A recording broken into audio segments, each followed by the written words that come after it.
Vous aussi vous regardiez peut-être Bob l'éponge, Victorious ou encore iCarly, des séries cultes de notre enfance. Mais derrière l'aspect enfantin de ces teen shows se cachait en vérité un producteur très louche. Focus sur les dessous de Nickelodeon. Dans le nouveau reportage Quiet on Set, Enfant Star, un prédateur en coulisses, on découvre la face cachée de Nickelodeon, célèbre chaîne de télévision pour enfants et adolescents. Enfin, on découvre surtout le vrai visage de Dan Schneider, producteur des séries comme Victorious, iCarly ou encore The Amanda Show. Durant les années 90-2000, Dan Schneider est le Golden Boy chez Nickelodeon, le producteur à succès. Mais derrière la caméra, il installe un climat hyper malaisant. On parle ici d'abus sur mineurs, de sexisme et de racisme. Depuis la sortie du documentaire, plusieurs scènes issues de la série Victorious sont ressorties sur TikTok et elles sont très dérangeantes. On peut voir de jeunes actrices, notamment Ariana Grande, avoir des positions suggestives, se renverser des liquides sur le visage et sur le corps ou prononcer des dialogues à connotation sexuelle.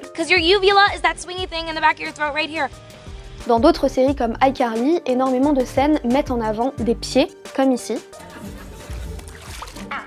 Please call my mother.